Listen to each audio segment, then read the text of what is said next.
The struggle and pain continues. We recently told you about 9 families that were displaced after a fire heavily damaged their apartment building on the northwest side. This is what that scene looked like on Friday. The complex is located on USAA Boulevard near Fredericksburg and Huebner Roads. And these are photos that one family shared with us. You can see the inside of Lopez's unit, everything completely destroyed. Here's what they had to say.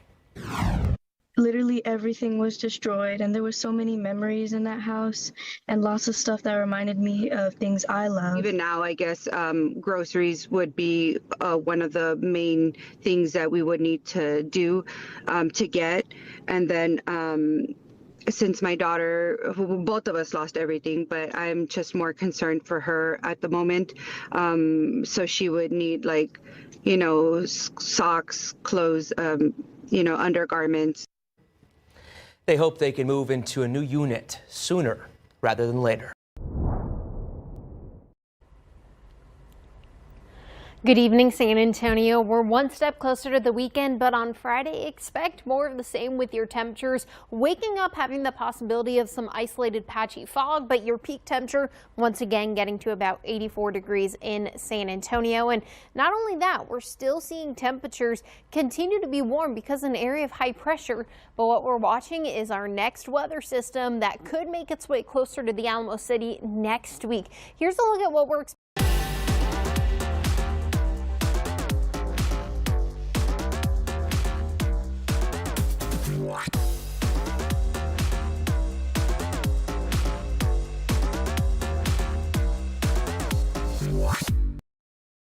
Just days after a person drove up, crashed into someone's front porch and killed a woman who was sitting there, the neighborhood is meeting about speeding. We'll bring you the very latest coming up. 3 months after tragedy along this stretch of Southeast Military Drive, we're finally seeing action. Why safety here was in question from the start and what changes have come. Live from KSAT 12, the Nightbeat starts right now. And thanks so much for joining us tonight. I am Ernie Zuniga. And I'm Stefania Jimenez. We begin tonight with several deadly crashes that happened this evening. So first up, a man is dead after a motorcycle crashed into an 18-wheeler on the northwest side tonight. This happened on I-10 right across the highway from the Huebner Oaks Shopping Center. When fire officials arrived to this scene, the driver of the motorcycle was found dead. And then, you know, we didn't get any other information as to what happened, but this here is a look at the crash scene. Look at all that backed up traffic from TransGuide cameras. This was taken about 50 minutes ago. You could see all the main lanes of the highway were just shut down. Cars were not moving. They weren't going anywhere. These are the westbound lanes that you're looking at in that picture. And let's take you live right now. So that was before. This is right now. And you can see still have, it looks like, at least a couple of lanes blocked off. Again, after this deadly motorcycle crash, I believe that's the De Zavala sign, the exit there where people are being forced to kind of bottleneck it there on the right side of the highway. So again, westbound I-10 there near Huebner Oaks, the De Zavala exit, something we'll keep an eye on for you here this half hour. Now, in the last hour, San Antonio police reopened a portion of Austin Highway to traffic after a deadly accident there. We don't have any information on the victim, but we do know that one person was killed after being hit by a car. That's a look at the crash scene. At least 2 vehicles were involved in that accident, which happened there along the 2300 block of Austin Highway near Perrin Vital. Police shut down one side of Austin Highway for 2 hours as they investigated, and then they reopened those lanes around 9 p.m. And unfortunately, another person died tonight after being hit by a train on the northeast side. That's according to the San Antonio Fire Department. So this time, we don't know much about what happened here, except this crash happened around 5:20 this afternoon on the tracks near the intersection of Interchange Parkway and Fratt Road on the northeast side. And that investigation is ongoing. Now, 4 men are behind bars tonight in connection with a robbery. Just over an hour ago, San Antonio police told us that Jack Bledsoe, Amari Wolford, Quinton Graham, and Levantre Simmons attempted to rob people who were servicing an ATM station. Investigators say they stole 30 grand and then brought it to someone's home. Police followed them. That's where they arrested them. And they did recover the money in the end. Nobody was hurt. And now those men that you see on your screen are charged with robbery and engaging in criminal activity. Some East Side neighbors fighting for change tonight after their dear friend died earlier this week. So just yesterday, we told you about 70-year-old Janice Walker. She was hit and killed by a driver while sitting on her front porch on the city's east side. Night Team Zaria Oates tells us what her neighbors are what they're doing to reduce speeding in that area. 70-year-old Janice Walker was most known for her and her mom's porch chats. They sit out on the porch almost every evening, and smoke cigarettes and drink Dr. Pepper and laugh and friendly. And I usually walk on the trail, and they usually greet me when I go and greet me when I come back. But on Tuesday night, a driver rounded this corner on DeFost Avenue too fast. The driver crashed into the home straight through the porch and killed Janice. I'm going to miss her. Just 2 days later, their regularly scheduled neighborhood meeting added a new item to their agenda: speeding. It's a shame that a tragedy would have to happen for us to get more involved in looking at doing another traffic study, but we've already filled out the application for another traffic study to do DeFost Street.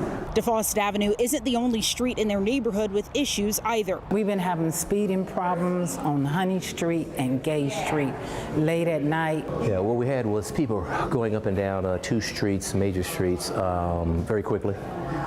And so we requested that the city put speed bumps in. And after fighting for it, they got it. Speed bumps right here on Honey Boulevard. It's just one street over from DeFost Avenue. In addition to the speed bumps, they also got this street signage here. This is part of what they want done on DeFost Avenue, but it took them some time to even get these put in. We definitely need speed bumps in the neighborhood. This happened at 11 o'clock at night. I'd be very interested in what the street lights on, what the tennis course lights on, so you can see that there's a house there. SAPD is still searching for the person responsible for Walker's death. If you have any information, contact SAPD. In the meantime, these neighbors just want speed bumps, signs, and maybe even a flashing yellow light. Zaria Oates, KSAT 12 News. In other news tonight, we're learning more about the death of a food influencer. He was Michael Duarte.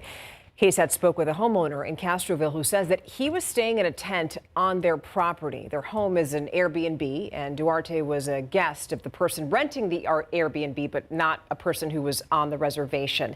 We saw the tent that Duarte was staying in, where you can clearly see blood stains, which the homeowner believes are from Duarte. The Medina County Sheriff's Office says that Duarte was wielding a knife and threatened to kill a deputy before the deputy turned around and shot him. The owner of the Airbnb told KSAT that the shooting happened on the street and not on their property. Search is on for a man connected to the shooting death of a 17-year-old girl at a house party in southwest Bexar County. So the man you see right here is 18-year-old Deshaun Suggs. The Bexar County Sheriff's Office says that he shot Aliana Ujeta on Lucky Road back on September 28th. Deputies found Ujeta lying in the street with a gunshot wound to her head. And witnesses said that an argument had led to that shooting and that multiple shots were fired. If you know anything that can lead to the suspect, you're asked to call the Bexar County Sheriff's Office. For the first time since being acquitted in the shooting death of Melissa Pettis, 2 of the 3 former San Antonio police officers are now speaking with KSAT. They are opening up about the verdict, the night of the shooting, and their message to the Pettis family. Our Erica Hernandez has their story. For the officers at the center of the 2023 shooting death of Melissa Pettis, this week's verdict wasn't just an ending. They say it was their first moment of relief in nearly 2.5 years. The most important thing for me was these other 2 officers too as well. Make sure that they were going to be good. So I really didn't get to experience that relief until until they finished reading all of the verdicts at that time. For me, the verdict was finally a moment for me to have some clarity. For the men, the night of June 23, 2023 came down to a split-second decision after responding to a call for an officer in trouble. You're in survival mode. Like, you have to fend for your life in that moment. It's very real. There's no training in the world that can be given that can compare to the reality of what goes on in that moment. I never wanted that to be the end result. I wanted her to, we wanted to find the most peaceful means possible. And regardless of what the outcome might look like, regardless of what that person did prior to that incident, our job isn't to take life. Do you ever wonder or go back, like, would I've done something differently? No, I don't think I've ever thought about that. The thing that I do think about is what others could have done differently. During the trial, it was shown that first responding officers were there more than an hour before Flores, Villalobos, and Eleazar Alejandro arrived. Their attorneys criticized the first responding officers' tactics at trial, claiming they did not appropriately handle the situation. And while the not guilty verdict closes this case criminally, the loss of Perez weighs heavy on these 3 officers. Flores had a direct message to the Perez family. My condolences, not only for myself, but me and my family. But as a former member of the San Antonio Police Department, that if there has not been anyone that has not called you and apologized for some of the misinformation that was conveyed over to you, I want to take that responsibility. As for Villalobos, he hopes the family can find closure. I have nothing but love, respect, and my heart definitely goes out to them. I do extend the olive branches. If there's anything I could ever do for them, I'd be more than happy to. Erica Hernandez, KSAT 12 News. Can't complain about whatever. As for Villalobos, he's not sure that he's going to return to SAPD, but Flores does hope to. But that's not an automatic process because he'd have to win his job back with SAPD through arbitration.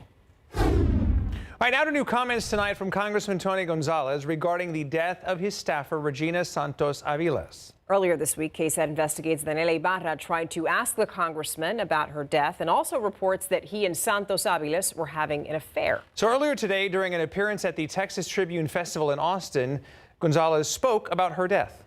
In politics, you better have thick skin, and you know my name's on the door, and so I'm not like people throwing rocks at me, saying ugly, nasty things. I totally get that, but the rumors are completely untruthful. Gonzalez went on to say that he did not know what exactly happened. The Bexar County medical examiner ruled Santos Aviles' death a suicide by setting herself on fire. All right, switching gears now. 71 degrees out there right now. In case you forgot, it is Thursday night. We want you to get ready for the weekend. And who better to get us ready than Adam Caskey? Think spring. That's the key. Think spring when you're preparing for the weekend, and even weekend nights and all the nights for the foreseeable future here. You know, as you're planning to go out the door and the sun sets early, you know, it starts to get dark at about 5:30. It's not going to get cold after dark. That's the key. So take a look at our temperatures tomorrow morning. Right near 60 here in San Antonio. Some upper 50s, of course, in outlying areas. But for the most part, the mornings are really warming up and we'll be well into the 60s very soon. A little bit of fog to start the day tomorrow, then sunny, 78 at noon, 84 the high temperature. And for the most part, mid 80s. Of course, some lower 80s in the hill country. Comfort, for example, 81. But 87 Pleasanton and Floresville, 85 Sabinal, Uvalde, 86, feeling like spring. All the way through the weekend, mornings in the 60s, afternoons in the mid 80s. There is a glimmer of hope for some rain. We'll get into that along with the new drought monitor in just a bit. Adam, thank you. Still ahead tonight, we're learning more about a baby formula recall that's linked to a botulism outbreak. Plus, after consistent reporting on a dangerous crosswalk, a stretch of Southeast Military Drive finally has safety measures in place, and we will take you there. Coming up.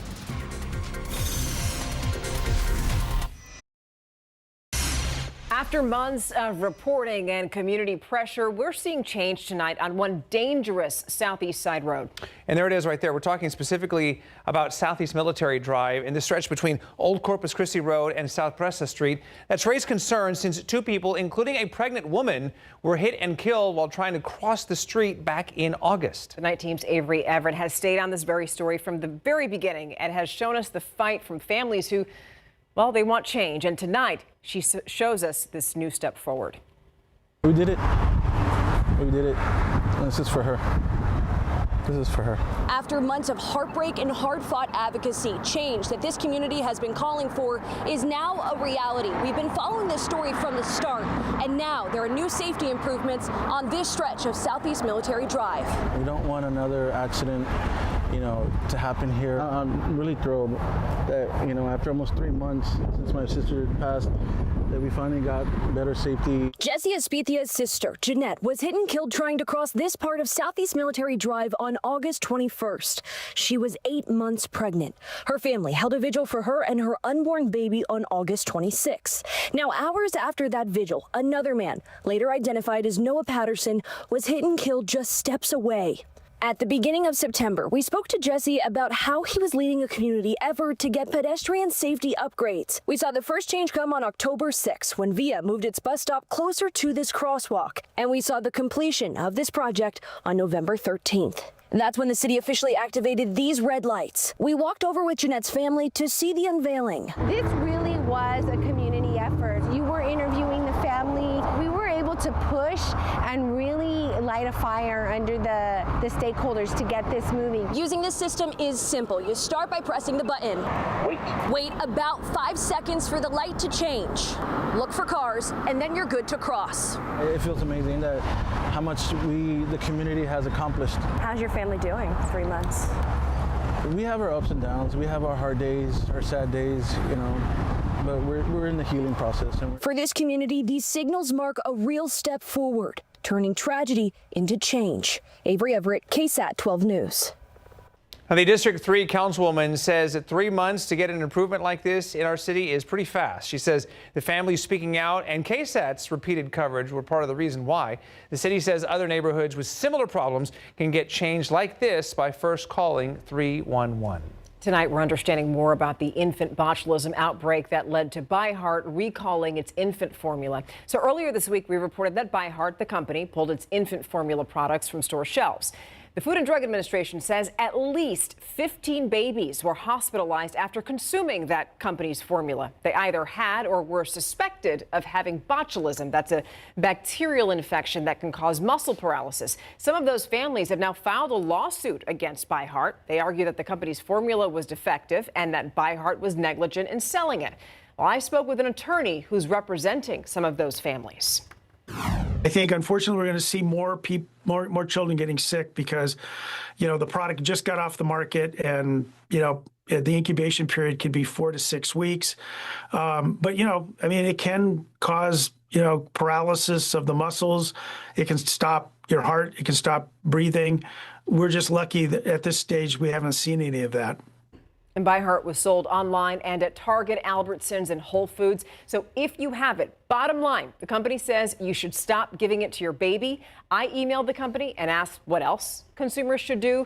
A representative sent me a press release that the company had already shared with the public. But in it, the company apologizes for causing families anxiety and also fear. And it also sent this statement that reads in part, quote, "If you think your child is experiencing symptoms of infant botulism, please seek medical attention immediately." Okay, live cam outside on this Thursday. Of course, things feeling pretty mild out there, but could certainly use some rain and an improvement in the drought monitor. Yeah, you know, it's Thursday, so that means the drought monitor is updated. It comes in every Thursday. I'm going to start you off with last week so you can give you a comparison. Now, look particularly at these red areas, okay? Now, 3, 2, 1. And you see how they expanded. So the extreme drought has expanded a bit. No surprise there. Up I-35 from, well, basically just about Divine, Lytle, northward through San Antonio, all the way up to San Marcos, Hallettsville, Lavaca County, and surrounding counties as well. And actually, as a whole, Texas is now over half of Texas is in drought. About 54% of the state is considered in drought. But I do see some changes in our weather pattern that could mitigate that a little bit. Not necessarily that much for us, but other parts of the state could get some decent rainfall. Around here, a 20 to 30% chance next week, Tuesday, then especially Wednesday into Thursday. Wednesday into Thursday does hold some hope for increasing those rain chances. That's the key. At least there's a glimmer of hope for seeing those rain chances jump a bit in the days ahead. Quiet over Texas right now, just some high clouds off in North Texas. Atmospheric river coming on shore into California. This is going to dump a lot of rain and some high elevation snow in California. This is part of this upper level trough, this big dip in the upper level flow. We talk about these all the time. We need these right down here in northern Mexico. That's the sweet spot for us. Instead, right now, we have the upper level high. Now, this system is going to pass to the north of us. It brings some good rain to the desert Southwest. I mean, they need it too, but it's not going to bring any of that moisture to us. It's just staying too far to the north. However, there's a system right on its heels that's going to drop in, and that could throw a trough a little farther south, and that gives us that hope for increasing rain chances by next about Wednesday, Thursday time frame. As for the overall rainfall potential, it's really California and the western U.S. because of those two upper systems moving in. But even parts of Texas with that second system, as I mentioned, could get some decent rainfall. Now, it does have the heaviest in northeast Texas. That could really be anywhere in the area. So let's just hope for that to trend southward. But as of now, don't count on it. Just at least there's a glimmer of hope. Check back in for updates. 84 was our high today. The average is 72. And this morning we were 57. The average is 51. We won't be anywhere near that average low for at least another 10 days, at least, I think. High temps across the state, mostly in the 80s. The really cold Arctic air is still bottled up in Canada and actually closer to the Arctic Circle. It's not here in the lower 48. And really in the foreseeable future, we're not anticipating a strong cold front to make it very far south. Some cooler air across the Great Lakes and New England, but around here, think spring. That's what it's going to feel like. Also with a bit of humidity in the air. That's the thing. Dew points right now at 60. You feel a bit of mugginess. These dew points will rise through the night, increasing humidity, and that means some morning fog the next couple of days, and actually noticeable mugginess all the way through the middle part of next week. Temperature-wise, mornings well into the 60s, even close to 70 next week, and afternoons in the 80s. We're hoping for increasing rain chances. Larry Ramirez in sports coming right up.